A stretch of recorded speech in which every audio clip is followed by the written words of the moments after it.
Do you know someone who might be suffering from post traumatic stress disorder? Someone who suffered through a significant trauma in their life and is experiencing symptoms such as flashbacks, nightmares, avoidance, disturbed sleep, or hypervigilance?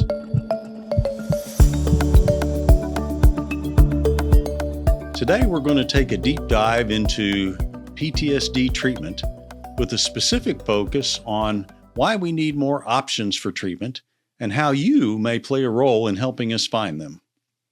My name's Dr. Paul Wiley, a specialist in neuropsychiatry and sleep medicine and the medical director of Preferred Research Partners. Today, once again, we have a guest, Dr. Adarsh Reddy, who will help us talk and learn about PTSD and about what ongoing research opportunities there may be to enhance treatment for this particular disorder. Today, we're going to be talking about the Transcend Empower One clinical trial. And Transcend is the sponsoring company, and Transcend is now a subsidiary of Otska, another large pharmaceutical company. So this is a very active area of investigation in developing new medications.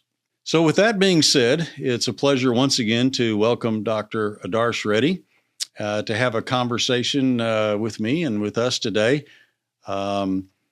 Because while we have made quite a few strides in trauma-related care and helping people cope and recover from it, it's still a struggle.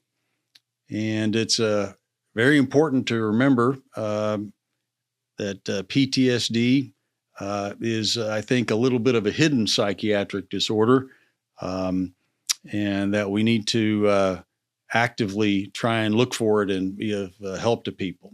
So with that in mind, Dr. Reddy, can you introduce us to PTSD, please?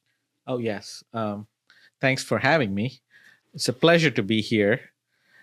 This conversation is definitely vital because we have made some important strides. So to talk about PTSD, we should know that it is pretty common, serious, but a treatable condition. It often begins as what we call as acute stress disorder, where the trauma-related symptoms last from 3 days up to a month. And then if the symptoms persist beyond a month and interfere with your life, then that's when we start looking at a PTSD diagnosis. So that distinction as to whether or not it's acute stress disorder or a more chronic post-traumatic stress disorder matters for people in considering whether or not they should participate in a clinical trial? Absolutely. It's normal to feel shaken after a life-threatening event, which is a prerequisite to develop either of the trauma-related disorders which we discussed. And it's normal to feel shaken after a life-threatening event, but clinicians look at the pattern and persistence. Is it interfering with your work, sleep, or relationships? When symptoms become a chronic part of your daily life, that's when we need to consider every available avenue for relief, including investigational research, such as the Empower One study. We talk about post-traumatic stress disorder being common, but I mentioned earlier that I feel like it's a little bit of a silent disorder. You don't really have people going around raising their hand saying, "Oh, I have suffered from PTSD," unless they're a fairly open person. So how common is the problem in our population? A vast majority of the population, like around 70%, will actually experience a qualifying traumatic event in their lifetime. Wow. It could be any like a threatened death or seeing someone die or, being in a dangerous situation where they feared for life. But as you mentioned, only a small proportion of them ultimately develop PTSD. I think it's like about 4 to 8% of the people who've been exposed to the trauma. And is there a difference in vulnerability between men and women for developing post-traumatic stress disorder? Definitely. It is more common for women to develop PTSD after exposure to such trauma That doesn't mean that men cannot develop it. They still do. Presents probably a little bit differently as well, too, from It that standpoint. it definitely presents differently with Yeah. men and women. Yeah. Are there any demographic or other cultural factors that make a person more vulnerable to developing PTSD after a trauma? Yes, PTSD is found to be more common in minorities. For those individuals, Dr. Reddy, who think that they might have experienced a traumatic event and their symptoms have persisted for too long, and they're wondering if they might qualify for this study, how do you go about formally assessing someone for post-traumatic stress disorder versus acute traumatic stress disorder? First, we look at how long these symptoms have lasted, and then we look at clusters of symptoms. Okay, that is avoidance, intrusive symptoms, recall symptoms such as nightmares and flashbacks, then negative changes in their mood or thinking, and then arousal symptoms and reactivity such as impulsive behavior, anger outbursts, and exaggerated startle response. And then in context of the Empower One trial, we're going to use standard approved rating scales at screening to ensure that we are helping those with significant symptom severity. You mentioned avoidance as a symptom. Can you describe types of avoidance that might be present in someone who has PTSD? Well, whenever they are in a certain situation, it might remind them of it. So they would tend to avoid people, places, or any situations that remind them of it. They might even avoid crowds. They might avoid going to parties.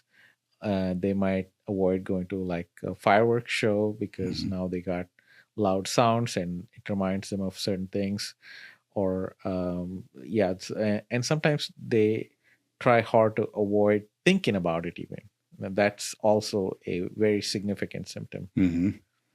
Thank you for clarifying that from that standpoint. So someone having those symptoms, whether it's just a few of them or all of them, are going to have some daily struggles. So what's it like for someone to have that problem on a daily basis? It sounds like it would control your life and really control having to think about every activity ahead of time, right? It's definitely exhausting, and it can cause significant interference in your family life, personal life, and work life. Now you can't be around sounds, you can't be around people, and you can go to any social outings, restaurants, concerts, and that can over time that can cause a lot of interference with your family. Yeah. So really, one of the areas of treatment of all the mental health struggles that people have that we really have never had a very effective medication for is PTSD. And so that means we have been heavily reliant upon, and appropriately so, trauma-based therapies. Can you talk a little bit about that? Yeah. So the commonly used treatments are psychotherapy and then SSRIs and some medications used for specific symptoms such as nightmares. And in terms of therapy, that is the first line recommended treatment. There is about 40 to 50% response rates, not remission rates. Okay. And the commonly used therapies are prolonged exposure therapy, which could be by doing workbooks or reliving the trauma, or sometimes even using virtual reality setups. And then there's cognitive processing therapy, where you kind of go through the trauma and then relive it and then try to process it in a different way in a more safe environment. Unfortunately, the dropout rate for the therapies are about 40-50%. And again, I said the response rate is about 40-50%, but not full remission. Yeah. Can you clarify for our listeners a little bit more clearly what the difference would be, someone who is responsive versus someone who's in remission? Okay. Response means there is a decrease in their symptoms. Remission means that their symptoms are so improved that they no longer qualify for the diagnosis of PTSD. Wow, that'd be a nice goal from that standpoint. So that is definitely a nice goal, but has been elusive so far. Yeah. Maybe we'll touch base on some of the new data coming out from Johns Hopkins and other places about that in a bit. So Yeah. For sure. Yeah. You perform screenings in your private practice for post-traumatic stress disorder? Yes, I recently started doing some of the screenings. They are through the pharmaceutical company. So I do that. And then at Preferred Research Partners, you guys are doing that too. Yes. So, yeah. And then do you perform those services for the VA as well? Not directly as a part of the study. Okay. That's a separate. Separate though. Yeah. Mhm. Yeah. So if someone was in the VA and maybe needed that evaluation, whether they wanted to be in the study or not, they could maybe work with you on that. Yeah, but usually they go through a separate. They have to go through a separate agency. Okay. Yeah. In other podcasts, we've talked a little bit about the biological effects of trauma on somebody's brain and nerve cells. Mm-hmm. And so we're looking at some new investigational treatments that try and address that. Can you tell us a little bit more about that? Yes. So this one is called as Transcend 201 or TSND 201.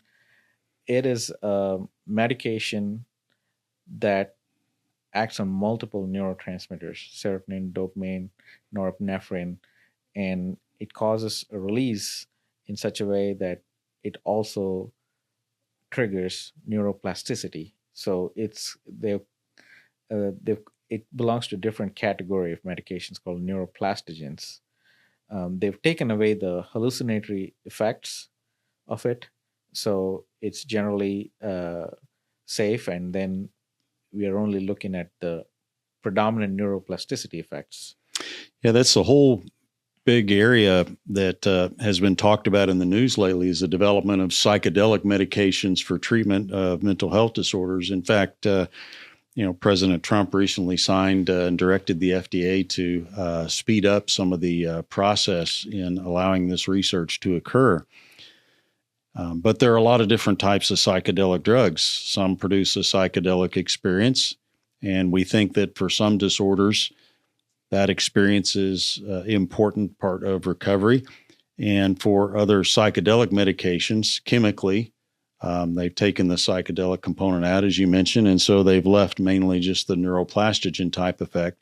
And maybe we're looking at using those, such as in PTSD, for people that we don't really want, reliving the actual experience they have in a psychedelic type way. So once again, a look towards safety from that standpoint, right? Yes, for sure. Yeah.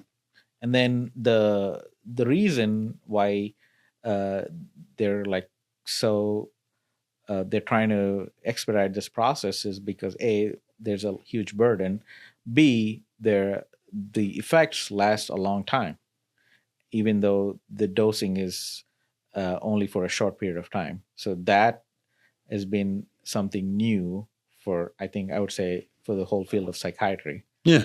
Be able to dose over maybe 2 or 3 months, and then you're good to go for a year or two, perhaps, would be really nice. Or so far, it might be longer. We'll look at that. Yeah.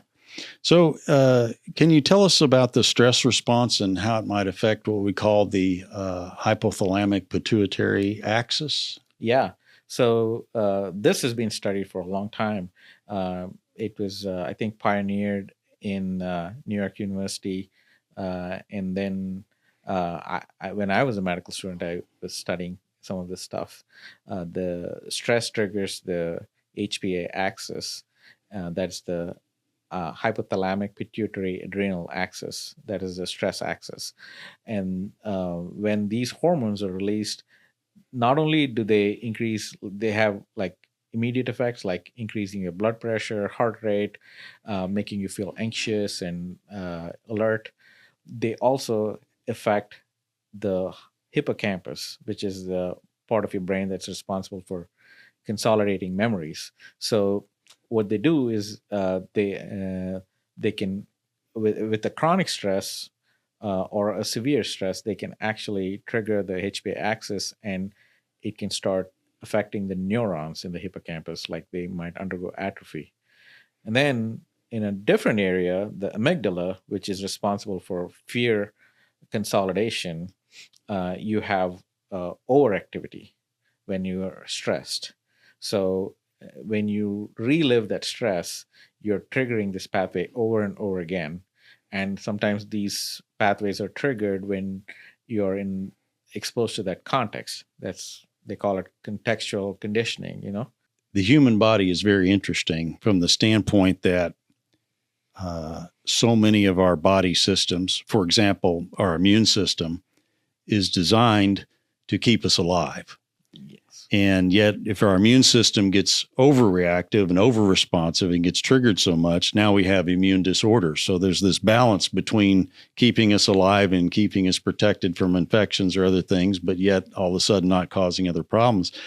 And in the same way, everything you talk about in the brain is a survival mechanism. We need to have a memory of that was horribly unpleasant situation. I don't want to expose myself again. We want to have some avoidance Yes. and some of the other symptoms.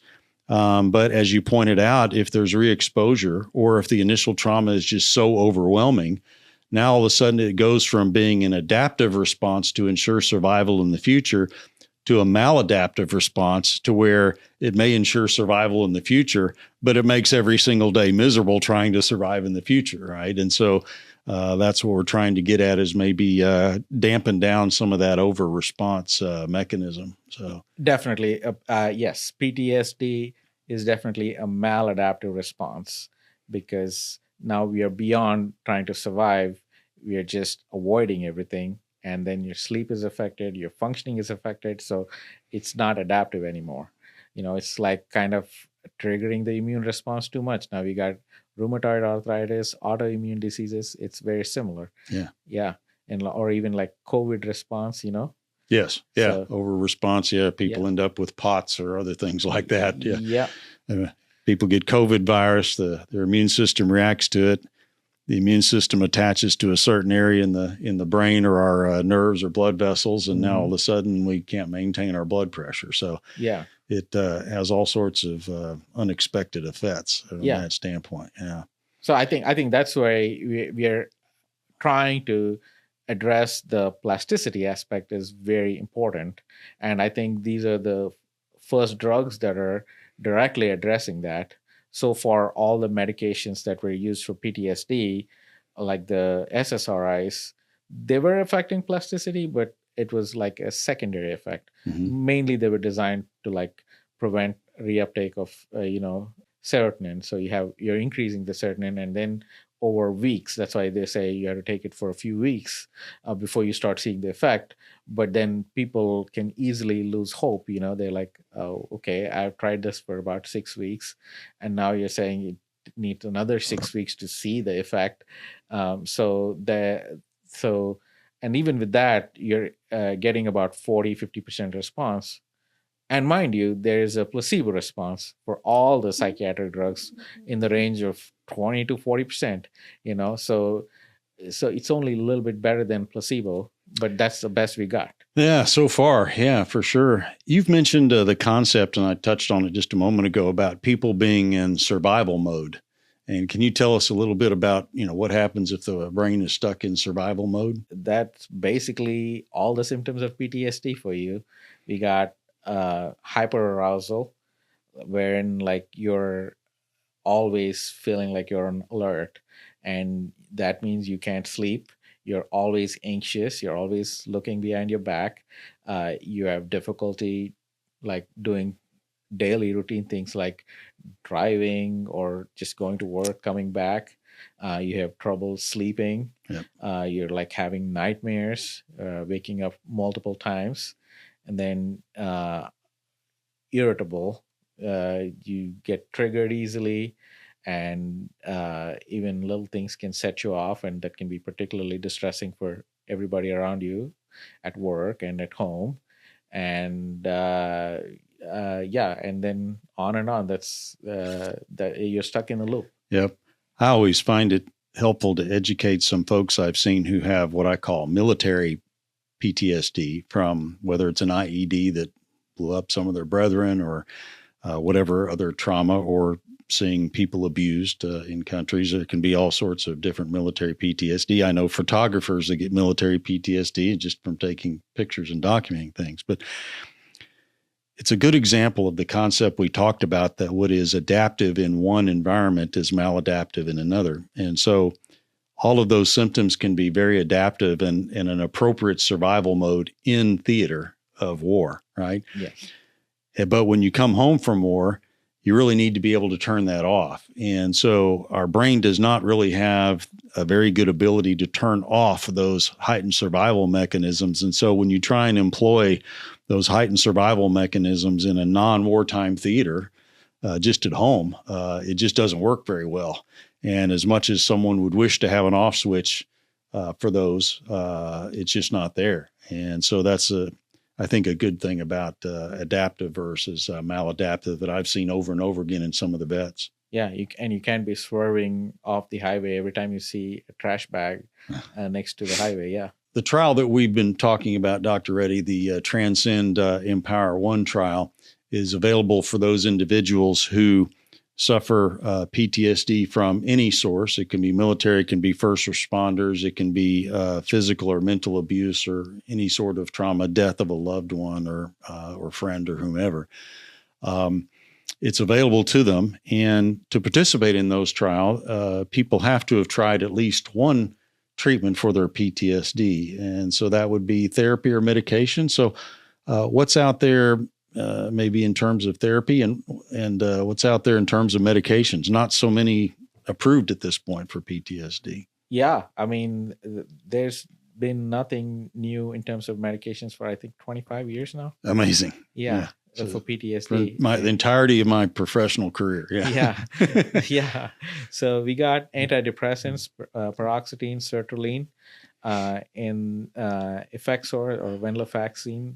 Those are the main ones. And then you have medicines that are approved for some symptoms, such as nightmares, like the prazosin.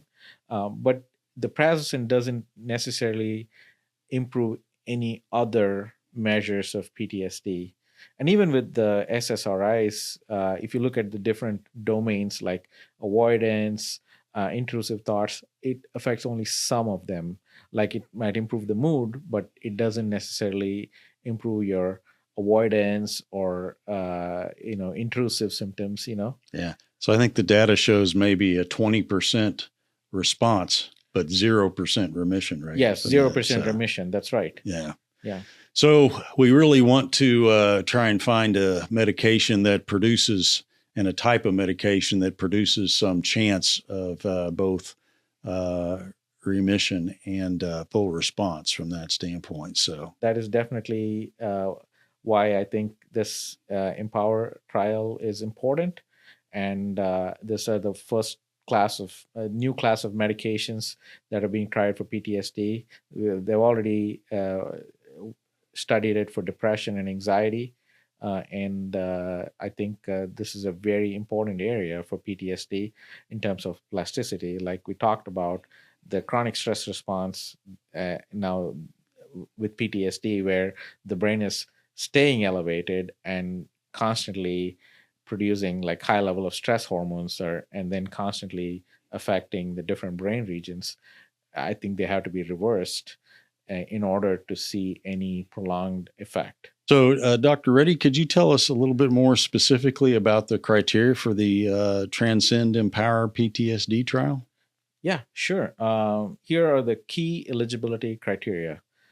Adults with DSM-5 diagnosis of post-traumatic stress disorder, where the symptoms have lasted for at least 6 months, with at least a moderate severity. Importantly, the participants must not have any history of bipolar diagnosis or psychotic disorders. and no suicidal ideations in the last 2 months. And then you cannot be pregnant or breastfeeding. Clinical trials often require a substantial time commitment. What are people looking at who have PTSD for the time commitment for participating in this trial successfully? Yes, there is a definite time commitment. It's a 3-month commitment, and there's a 4-week treatment period with 4 weekly dosing visits. Each is like about 8 hours, like almost a full day. It's followed by a 8-week follow-up period. Okay, there's a 66% chance that you will get the study drug and 33% chance you'll receive a placebo. That's just how the clinical trial is designed. There is going to be an open label study after that. That means you can choose to be on the medicine once you're done with the study, but you have to be part of this first placebo control study, and then you get to choose to be on the open label study. Yeah. And once again, these are paid clinical trials, so volunteers get paid for their time and effort for participating. Yes, they are doing an important service. They're contributing their time and effort, and then they are if the study drug is approved, they're helping a large number of people. So yeah, they deserve to be compensated.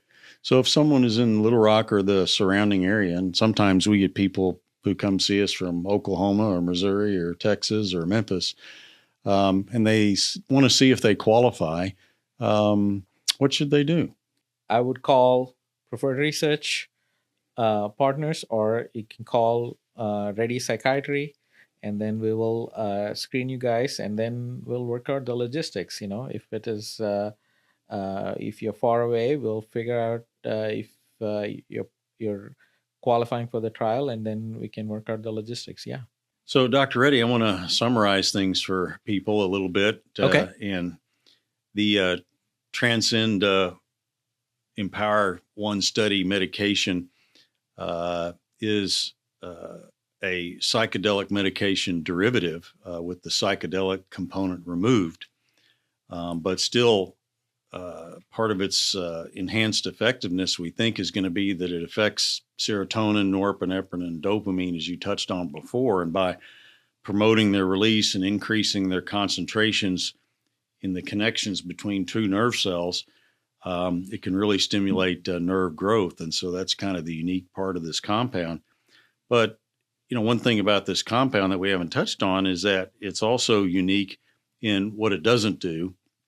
We talked about it not causing hallucinations, but a lot of those hallucinations are linked to the serotonin 2A receptor, which this does not touch. And so we've touched in previous podcasts about designing proteins to be very specific. And so I'm always amazed these days that we can tweak very subtle areas of medications to cause them to do or not do something in terms of activity within the brain. And so that part's always impressed me as well. And, Transcend, the company, is also conducting additional research into what are some prodrugs, which is medications that people can take that once they get into the body, they actually break down into the active drug and component, which might allow a little bit of difference in dosing. Yeah. So, for example, in these psychedelic trials that we do, we often have to monitor somebody for 6 to 8 hours, and that's part of safety. Yeah. But, once the medication's improved, if they have to be monitored by somebody for 6 to 8 hours, well, so be it. But, it'd be nice to have some medication that might help with this that you could take at home and not have to be monitored from that standpoint. And so I know Transcend and now Otska, the company that has bought them, is working on those particular compounds. And all of that's being driven once again by the FDA's new mandate to help more rapidly develop these compounds. And this particular compound that we're working on has already been in a phase 2 clinical trial where there were very favorable results in terms of effectiveness that were published in the Journal of American Medicine and Psychiatry just as recently as February of this year. And so it's received a designation as a breakthrough therapy from that standpoint. I remember going to my first psychedelic drug treatment conference and hearing some of the initial data coming out of UCLA and out of Johns Hopkins. Yeah. I thought, no way, because they're quoting some of the initial data as being a 65% responder rate versus our current 20% responder rate. But then they threw out a 30% remission rate. And so that means that PTSD is just not there anymore. So that's unheard of in psychiatry for treatment of any condition from that standpoint. So if we can get to some medicines that based off the early pilot trials that show some of these incredible effects, now all of a sudden you're talking about a 95% remission response rate versus a 20% response rate partially. And so perhaps the most massive leap forward in the last 25 years of psychiatry that I have ever heard of, and that I thought would never be present during my career as a doc from that standpoint. So I'm excited for you. You've got more years ahead of me than you do in terms of practice. And so I'll be excited to see what it holds for you in the future. Yeah. I'm like I said, I'm shocked with the GLP-1s. Yes. I never thought we'll see a day Right. like this. And then who knows, we might be looking at something in psychiatry, Yeah, it's amazing. And that's why we like to be part of clinical trials and why it's fun to be a part of preferred research partners. So yeah. I hope you've been listening today, have enjoyed today's podcast. And once again, the opportunity to learn from Dr. Reddy. And as always, we would appreciate it if you would like, rate, or review our podcast, which helps more people to find it and to learn from it.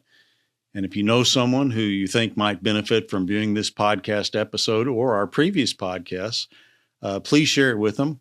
And as always, Dr. Reddy and I thank you so much for listening to today's Hope in the Pipeline.